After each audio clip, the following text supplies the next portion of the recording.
எல்லோருக்கும் வணக்கம். Middle class வந்து ரொம்ப ரசிச்சு பிடிச்சு பண்ண படம்.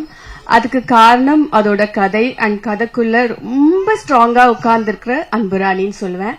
தேங்க்யூ கிஷோர் வாய்ப்புக்கு. ஏன்னா இந்த கேரக்டர்ல நீங்க என்ன எப்படி வந்து கனெக்ட் பண்ணீங்கன்னு தெரியல, பட் ஐம் கிரேட்ஃபுல்.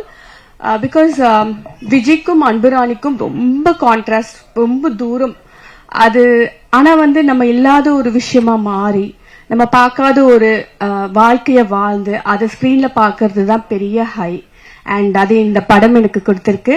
அதை மிஸ் பண்ணாம பண்ணதுக்கு எனக்கு தான் நான் பேட் பண்ணிக்கணும். தேங்க்யூ. அண்ட் என்னோட கோஸ்டார் கதை நாயகன் முனிஷ்காந்த் சார். இரிட்டேட் பண்ணதான் சொல்றேன். இந்த கேரக்டர் பொறுத்த வரைக்கும் மிடில் கிளாஸ் ஃபேமிலி மேன், ரொம்ப யதார்த்தமான ஒரு தோற்றம், நல்லா நடிக்கக்கூடிய ஒரு ஆள் தேவை. அதுக்கு உங்களை தவிர வேற யாரும் பொருத்தமா இருப்பாங்களான்னு எனக்கு தெரியல. அவ்வளோ நல்லா பண்ணிருக்கீங்க, அவ்வளோ வாழ்ந்திருக்கீங்கன்னு சொல்வேன். உங்க கூட நடிச்சது எனக்கு ரொம்ப சந்தோஷம்.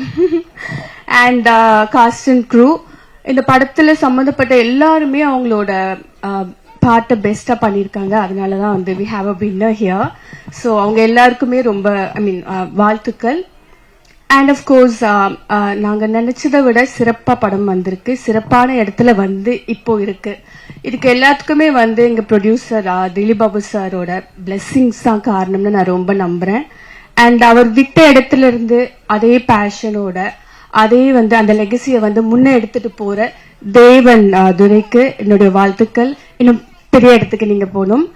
அண்ட் அஃப்கோர்ஸ் இந்த படம் 21st வருது. உங்க எல்லாருக்கும் கண்டிப்பா பிடிக்கும், அதுல எந்த டவுட்டுமே இல்ல. படத்தை போய் பாருங்க, சப்போர்ட் பண்ணுங்க. Thank you ma'am. நீங்க கண்டிப்பா இதை பத்தி பேசணும். ஏன்னா நீங்க சொன்ன மாதிரி உங்களுடைய ரியல் லைஃப் கேரக்டருக்கும் அன்புராணிக்கும் அப்படியே கான்ட்ராஸ்ட்னு சொன்னீங்க. சோ உங்க க்ளோஸ் டைம் ஆகுதாண்ணா? முடிச்சிடலாண்ணா, டைம் ஆகுதான் ப்ரோ. ரைட், சீக்கிரம் முடிச்சிடறாருங்க.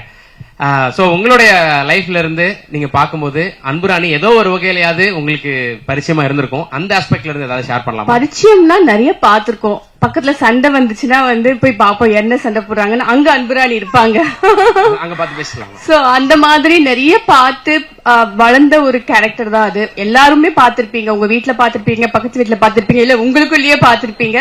சோ ரொம்ப பக்கத்துல இருக்க கேரக்டர் தான். அதனாலதான் வந்து ரொம்ப கான்பிடென்டா சொல்றேன், இந்த படம் உங்களுக்கு ரொம்ப பிடிக்கும். தேங்க்யூ.